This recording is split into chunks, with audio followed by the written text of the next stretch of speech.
Okay बच्चों, तो अभी हम अपना नेक्स्ट टॉपिक स्टार्ट करने जा रहे हैं, दैट इज मोनोटोनिसिटी। ठीक है, मतलब इंक्रीजिंग डिक्रीजिंग। क्लियर? तो सबसे पहले हम जल्दी से देख लेते हैं इंक्रीजिंग फंक्शन किन्हें कहते हैं।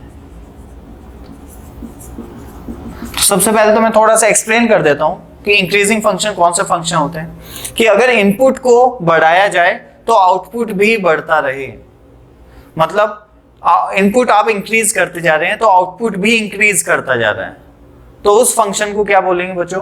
Increasing function. क्लियर है? जैसे एक फंक्शन है कोई, उसमें मैंने इनपुट डाला 1, फिर डाला 2, फिर 3, 4, 5 एंड आउटपुट भी 1, 2, 3, 4 मतलब इंक्रीजिंग है, बढ़ रहा है। क्लियर? तो ऐसे फंक्शन को बोल देते हैं हम इंक्रीजिंग फंक्शन। और अगर इनपुट को बढ़ाने पर आउटपुट कम होता जाए तो ऐसे फंक्शंस को बोल देते हैं डिक्रीजिंग फंक्शन। समझ रहे हो? देखिए दोबारा से सुनते हैं। इंक्रीजिंग फंक्शन, इनपुट बढ़ाने पर आउटपुट भी बढ़े या इनपुट घटाने पर आउटपुट भी घटे, सेम पैटर्न होना चाहिए। इनपुट इंक्रीज कर रहा है, आउटपुट भी इंक्रीज कर रहा है, और इनपुट डिक्रीज करे तो आउटपुट भी डिक्रीज करे, तो these kind of functions are called increasing function. Alright? Okay, अगर ऐसा हो रहा है कि भाई x को बढ़ा रहे हैं और y घट रहा है, x इंक्रीजिंग है, y डिक्रीजिंग है, मतलब आउटपुट जो है वो डिक्रीजिंग है, इनपुट जो है इंक्रीजिंग है, या इनपुट डिक्रीजिंग है और आउटपुट इंक्रीजिंग है, तो ये सिचुएशन जो है ये किसकी सिचुएशन है? डिक्रीजिंग फंक्शन की। तो इस टाइप के फंक्शंस को क्या बोलते हैं? Decreasing function. अच्छा, कांस्टेंट फंक्शन किसे बोलते हैं? जिनमें आउटपुट चेंज करते रहो, y हमेशा फिक्स रहता है, उसको क्या बोल देते हैं? Constant function. तो इसी टाइप पे इन्हीं चीजों के ऊपर कुछ हमने अलग अलग टाइप्स बना दिए हैं, उन्हें आप ध्यान से समझें। देखो, जैसे मैं कहूं अगर इंक्रीजिंग फंक्शन, ठीक है, इंक्रीजिंग फंक्शन हम किसको बोलेंगे वो आप ध्यान से देखें। Increasing function, if x1 is less than x2 then f of x1 is also, या ऐसे लिख दो, रुको, if fx is an increasing function, जो fx है ना हमारा इंक्रीजिंग फंक्शन है, then if x1 is less than x2 that implies f of x1 will also be less than f of x2। बात सही है क्या? f of x1 will also be less than f of x2। ठीक है, ठीक है। और if f of x1 is less than f of x2 that implies x1 is less than x2। Clear है? मतलब अगर ये दिया है तो मैं ये लिख सकता हूं, ये दिया है तो ये लिख सकता हूं। अगर फंक्शन f एक इंक्रीजिंग फंक्शन है, इनपुट बढ़ रहा है तो आउटपुट भी बढ़ रहा है। बात समझ पा रहे हो? अगर x2 बढ़ा है x1 से तो x2 के कोरेस्पोंडिंग जो आउटपुट है वो बड़ा होगा x1 के कोरेस्पोंडिंग जो आउटपुट है उससे। ठीक है? और इसके ग्राफ कुछ ऐसे होते हैं, ध्यान से समझना, बिल्कुल सही है। यहां पे ध्यान देने की बात है। x2 तो ऑब्वियसली इस पॉइंट के कोऑर्डिनेट होंगे x1 coma f of x1 और इसके होंगे x2 coma f of x2। Alright? तो यहां से हम देख ही पा रहे हैं कि x2 ग्रेटर देन x1 है और f ऑफ x2 भी greater than f of x1 है। पहली बात, ठीक है। ये किस टाइप का फंक्शन है? इंक्रीजिंग फंक्शन, और we can say it strictly increasing function. ठीक है? क्या बोल सकते हैं? यहां पे लिख देता हूं, स्ट्रिक्टली इंक्रीजिंग फंक्शन, या एक और नाम होता है मोनोटोनिकली इंक्रीजिंग फंक्शन। ठीक है? और करके चलो लिख देता हूं, मोनोटोनिकली इंक्रीजिंग फंक्शन। ऑलराइट? क्या क्या बोल देंगे? स्ट्रिक्टली इंक्रीजिंग भी बोल सकते हो, इंक्रीजिंग भी जस्ट बोल सकते हो, और मोनोटोनिकली इंक्रीजिंग भी बोल सकते हो। ऑलराइट गाइस, ठीक है, पहली बात। अच्छा, यहां से एक रिजल्ट समझ आ रहा होगा तुम्हें कि यहाँ पे एफ डैश एक्स जो होगा वो हमेशा पॉजिटिव होगा। In case of increasing function F dash x जो होगा बच्चों वो हमेशा पॉजिटिव होगा। देख लो, टेंजेंट खींच लो किसी भी पॉइंट पे, हमेशा जो एक्स एक्सिस के साथ एंगल बनाएगी वो एक्यूट एंगल बनाएगी। क्लियर है? ओके। लेकिन एक और केस इंट्रोड्यूस करते हैं, ध्यान से देखना, क्योंकि जो इंक्रीजिंग फंक्शन की डेफिनेशन है वो इससे नहीं है, वो एक्चुअल में ये है जो मैंने यहां पे लिखी है। क्लियर है? ओके। अब ध्यान से देखो, जैसे एक ग्राफ है ऐसे, तो किसी ने पूछा कि ये बताइए क्या इंक्रीजिंग है, स्ट्रिक्टली इंक्रीजिंग है इन एन इंटरवल आर के लिए। अच्छा, ये चीज मैंने मेंशन नहीं की। If F x is an increasing in, ऐसे लिख लूंगा, इन an interval let's say I, in an interval I, then if this then this, where x1 और x2 जो है वो किसे बिलोंग करते हैं, इंटरवल i को। x1 and x2 both belongs to what, interval i। ठीक है, इंटरवल i। लेकिन मैं अब यहाँ पे पूरे में पूछना चाह रहा हूँ, x belongs to r के लिए आप बताइए क्या ये इंक्रीजिंग है? तो यहाँ पे दिक्कत लग रही है, देखो यहाँ पे। और इस केस में आप देख सकते हो जो एफ डैश एक्स है वो ग्रेटर देन और इक्वल टू 0 है। F dash x is not greater than 0, F dash x is greater than और इक्वल टू 0। देखो इस पॉइंट पे, ओरिजिन पे अगर मैं इसका स्लोप निकालूं तो 0 आ रहा है, y equal to x cube मान लो इसे, तो ओरिजिन पे स्लोप निकाल के देखो 0 आ रहा है। तो ऐसे केस में हम इस फंक्शन को क्या बोलेंगे? क्या ये भी स्ट्रिक्टली इंक्रीजिंग है?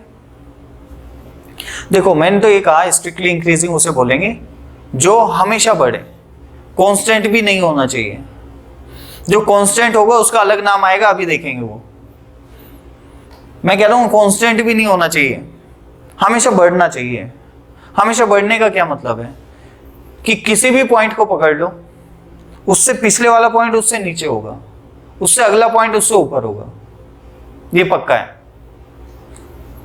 ऑलराइट, तो यहां मैं उस चीज को भी अभी एक्सप्लेन करूंगा, अभी फिलहाल के लिए ये समझ लो।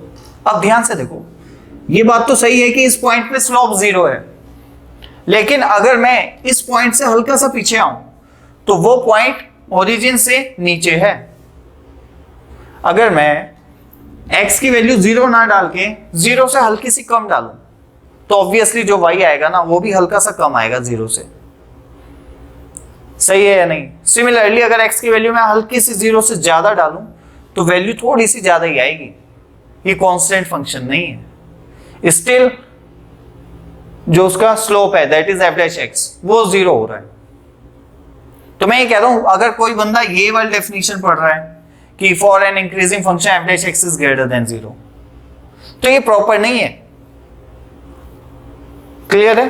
तो मैं क्या कह रहा हूं, इंक्रीजिंग फंक्शन के लिए ये हो सकता है। ऐसा भी हो सकता है कि पूरे ग्राफ में F dash x greater than 0 हो।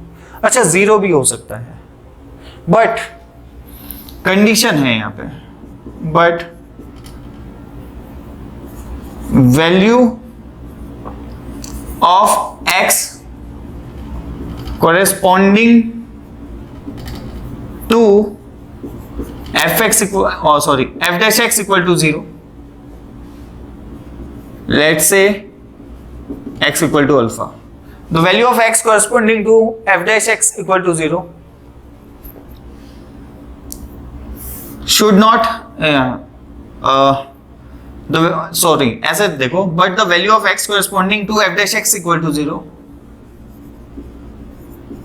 should not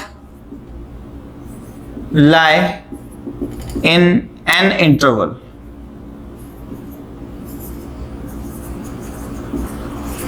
मतलब ध्यान से समझो कि जो f dash x है ना वो किसी एक इंटरवल के लिए 0 ना हो। मैं कह दूं f dash x equal to 0, अच्छा तो यहां से x आ गया a to b, मतलब जब x a to b होगा ना तो f dash x equal to 0 होगा। ऐसा नहीं होना चाहिए। इंटरवल में लाई नहीं करनी चाहिए वो x की वैल्यू जिसके लिए f dash x equal to 0 हो रहा है। इसका मतलब बस इतना सा है कि जो स्लोप है ना वो सिर्फ एक पॉइंट पे 0 होगा तो चलेगा, लेकिन एक इंटरवल में अगर 0 हो गया तो दिक्कत है, तब आप स्ट्रिक्टली इंक्रीजिंग नहीं बोलेंगे। क्लियर? तो अगर स्ट्रिक्टली इंक्रीजिंग की बात कर रहे हैं तो आप बोल सकते हो f dash x is greater than और equal to 0, but the value of x corresponding to f dash x equal to 0 should not lie in an interval. एक इंटरवल में लाई नहीं करनी चाहिए। जैसे मैंने कहा कि यहां पे बताओ f डैश x 0 कहां पे हो रहा है, तो तुमने कहा एट x इक्वल टू 0, तुमने ऐसा नहीं बोला कि 0 से लेके 1 तक। क्लियर? जैसे ये है एक कर्व, इसमें अगर मैं पूछूं स्लोप 0 कहां से कहां तक हो रहा है, तो let say it is a and let say it is b, तो आप बोलेंगे a टू b में, x belongs to a to b में, तो एक इंटरवल में हो गया। और एक इंटरवल में होगा अगर ऐसा, तो आप कभी भी उसको स्ट्रिक्टली इंक्रीजिंग नहीं बोलेंगे। ठीक है?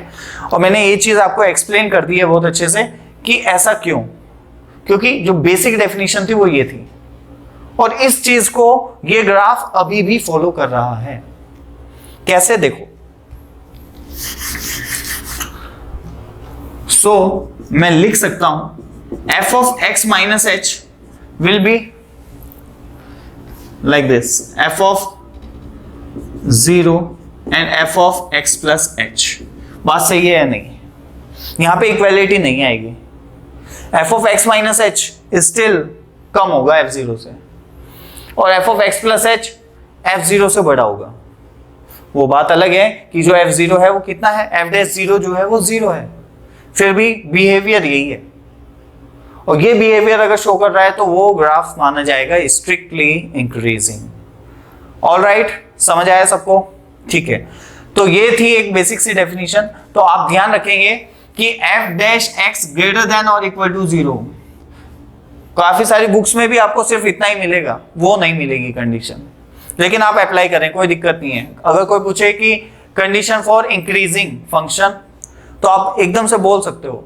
अधिकतर लोग एक्सपेक्ट करेंगे आपसे कि f dash x greater than 0, लेकिन आप बिल्कुल बोल सकते हो f dash x greater than और इक्वल टू 0, लेकिन आपको साथ में ये भी कहना पड़ेगा but the values of x corresponding to f dash x equal to 0 should not lie in an interval. ठीक है? एक इंटरवल के लिए f डैश x 0 नहीं होना चाहिए। ऑलराइट, ठीक, किसी एक पॉइंट पे हो जाए कोई प्रॉब्लम नहीं है। ठीक है? क्योंकि ये डेफिनेशन तब भी फॉलो होती है। तो ये बात थी स्ट्रिक्टली इंक्रीजिंग की। अब देख लेंगे स्ट्रिक्टली डिक्रीजिंग। तो स्ट्रिक्टली डिक्रीजिंग में भी ऐसा ही आएगा, बस ग्राफ थोड़े से चेंज हो जाएंगे। तो देख लेते हैं, वो जल्दी से इसको उतार लें आप लोग। ऑलराइट गाइस, तो देखिए स्ट्रिक्टली डिक्रीजिंग और मोनोटोनिकली डिक्रीजिंग फंक्शन किन्हें कहते हैं। ठीक है? तो बिल्कुल उसी टाइप से करेंगे। If a function fx, if a function fx, ठीक है, is strictly decreasing, then if x1 is less than x2, that implies f of x1 will be greater than f of x2। मतलब अगर कभी ऐसी inequality दी गई है और एक ऐसा फंक्शन आपने इनइक्वालिटी के दोनों ओर अप्लाई कर दिया है जो कि स्ट्रिक्टली डिक्रीजिंग है, तो वो इनइक्वालिटी को चेंज कर देता है। या अब इसको ऐसे समझो कि अगर इनपुट को बढ़ाया, पहले इनपुट x1 था फिर अब x2 कर दिया, तो आउटपुट कम हो जाएगा। f of x2 is less than f of x1। Alright, दूसरी लैंग्वेज में देखिए, इनपुट x2 है और एक x1 है। ठीक है? और जो इनपुट x2 है वो इनपुट x1 से बड़ा है। अब जो आउटपुट आएगा कोरेस्पॉन्डिंग टू x2, वो आउटपुट जो आएगा कोरेस्पॉन्डिंग टू x1 उससे छोटा होगा। ये होता है डिक्रीजिंग फंक्शन में। ठीक है? अगर फंक्शन डिक्रीजिंग है। सिमिलरली ऐसे भी मैं बोल सकता हूं, if f of x1 is greater than, ये ऐसे लिख लो, चलो इस बार ऐसे लिख लेते हैं, f of x1 is greater than f of x1 is less than f of x2, that implies x1 is greater then x2। अगर ये दिया है तो ये प्रदर्शित करता है ये। अगर f कैसा है, डिक्रीजिंग, स्ट्रिक्टली डिक्रीजिंग। ग्राफिकली ऐसे देख सकते हैं, ये x इक्वल टू x1 है, ये x इक्वल टू x2 है, इसके कोरेस्पॉन्डिंग जो आएगा वो आएगा f ऑफ x2, ये आएगा x1 f of x1। Alright, और यहाँ पे आप देख पा रहे होंगे कि f ऑफ x2 जो है वो छोटा है f ऑफ x1 से, जबकि जो x2 है वो बड़ा है x1 से। क्लियर गाइस, ये बात थी। अच्छा, अब यहाँ पे फिर से उसी बात पर आ जाते हैं, स्लोप पर। तो यहाँ पे मैं क्या बोल सकता हूँ, f dash x is always less than 0। ठीक है, इन एन इंटरवल, मतलब उस इंटरवल में, जिस इंटरवल में एक फंक्शन डिक्रीजिंग है उस इंटरवल में ये पक्का है f डैश x जो होगा वो लेस देन 0 होगा। अच्छा, हमेशा जरूरी नहीं होता ना, एक ग्राफ हो सकता है इंक्रीजिंग भी हो डिक्रीजिंग भी हो। ठीक है, अगर एक बंदा बोल रहा है कि ये ग्राफ ना 1 से 2 में इंक्रीजिंग है, तो मैं बोल सकता हूं कि यार हाँ इंक्रीजिंग है तो f dash x greater than और इक्वल टू 0 होगा 1 से 2 में। क्लियर है, और इक्वालिटी का मुझे पता ही है कि f dash x equal to 0 किसी एक इंटरवल के लिए नहीं होना चाहिए, एक पॉइंट पे होगा तो चलेगा। सिमिलरली यहाँ पे इस ग्राफ के लिए तो बात ठीक है, लेकिन अगर मैं जनरल बात करूं तो जनरल बात में कुछ ऐसे माना जा सकता है, फिर से उसी टाइप का ग्राफ, जस्ट इस बार ऐसे है, और अब आप देख पा रहे होंगे ये ग्राफ कैसा है, डिक्रीजिंग।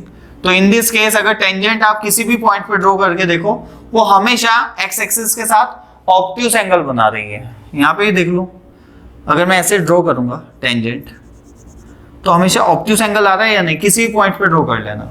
सिमिलरली यहाँ पे भी ठीक है, तो कैसा आएगा ऑब्ट्यूस एंगल, और टेन के अंदर अगर ऑब्ट्यूस एंगल होता है तो वैल्यू कैसे देता है, negative. So hence f dash x will be always less than और इक्वल टू 0, और फिर से the value of x corresponding to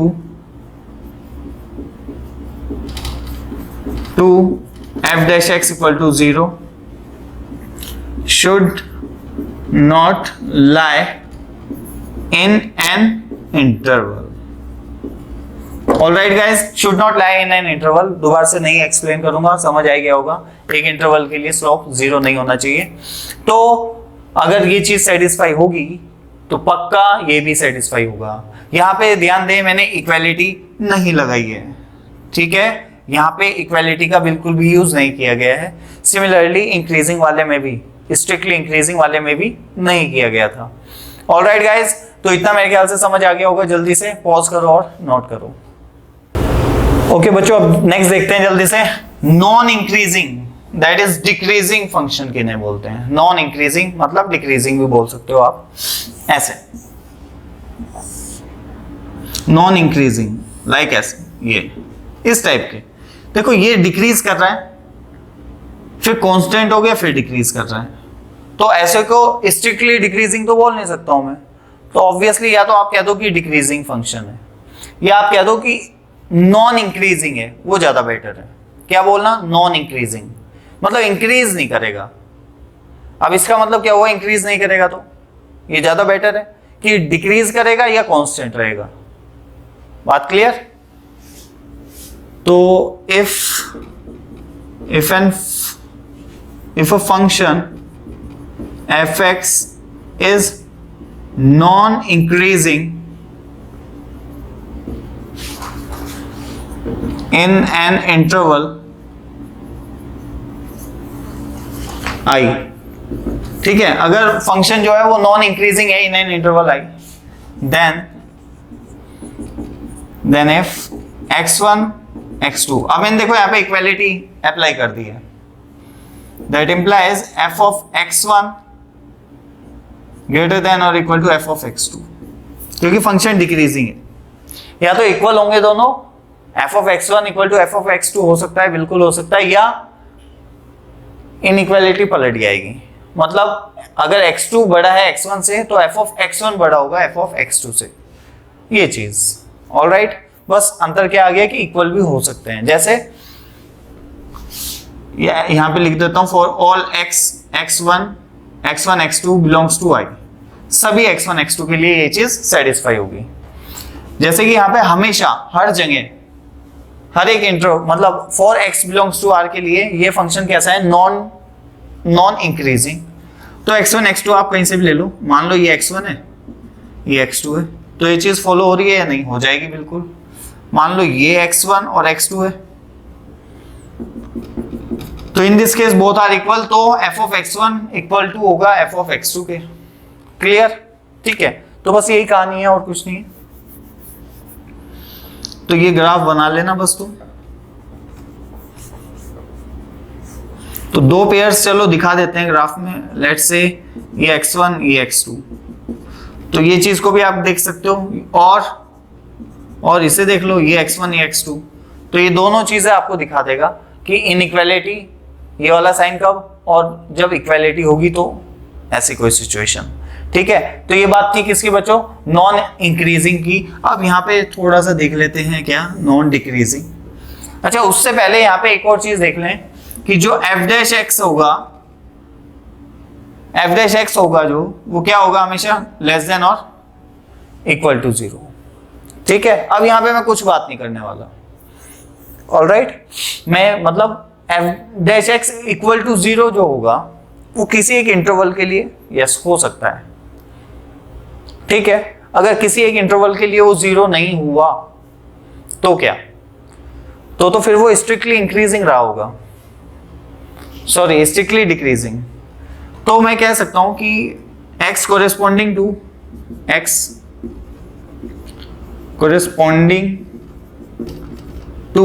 fx equal to 0, the value of x corresponding to fx equal to 0 should lie in an interval, should lie in an interval। जो x equal to 0 के corresponding जो x की value आएंगी वो एक interval में आनी चाहिए।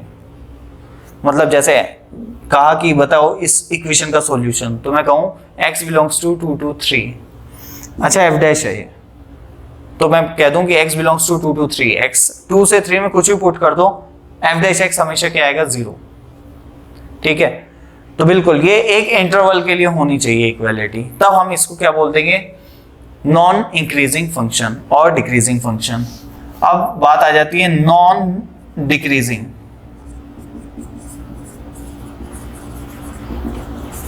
फंक्शन, और क्या कह सकते हैं उसे, इंक्रीजिंग।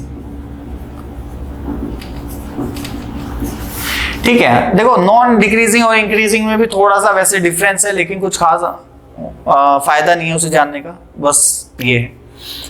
मैं क्या कह रहा हूं कि जैसे नॉन डिक्रीजिंग में यार, ये इंक्रीजिंग में एक्चुअली सारे केस आ जाते हैं। बात ये, इंक्रीजिंग में स्ट्रिक्टली इंक्रीजिंग भी आ जाएगा और जो जस्ट इंक्रीजिंग है वो भी आ जाएगा।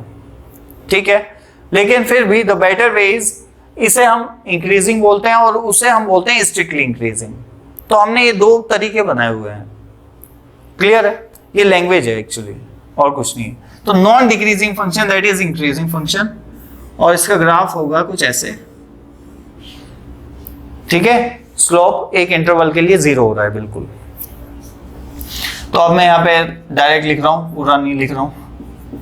f ऑफ x1 जो होगा f ऑफ x2 के इक्वल होगा। ये बात क्लियर है, for all x2 belongs to i, मतलब जिस इंटरवल में ये नॉन डिक्रीजिंग फंक्शन है उन सभी x1 x2 वैल्यू के लिए ऐसा कुछ सेटिस्फाई होगा। दूसरी चीज, f dash x will always be greater than or equal to 0 and the values of x corresponding to f dash x equal to 0 will lie in an interval, एक interval में लाई करेंगे। ठीक है, तो बात समझ आ गई होगी। ये हो गया हमारा नॉन डिक्रीजिंग फंक्शन। ये यहाँ पे कांस्टेंट है, ठीक है ना, ये यहाँ पे कांस्टेंट है, parallel to the x axis, alright. तो इस टाइप के फंक्शन होता है नॉन इंक्रीजिंग, नॉन डिक्रीजिंग। ठीक है बच्चों, ओके। तो आज के लिए हम इतना ही रखेंगे और फिर नेक्स्ट अपना टॉपिक जो भी होगा वो स्टार्ट करेंगे। ऑब्वियसली यही रहेगा अभी तो, इंक्रीजिंग डिक्रीजिंग, इसी के ऊपर क्वेश्चंस अभी हमें देखने हैं और कुछ और प्रॉपर्टीज है वो हमें अभी देखनी है। ठीक है, तो थैंक यू।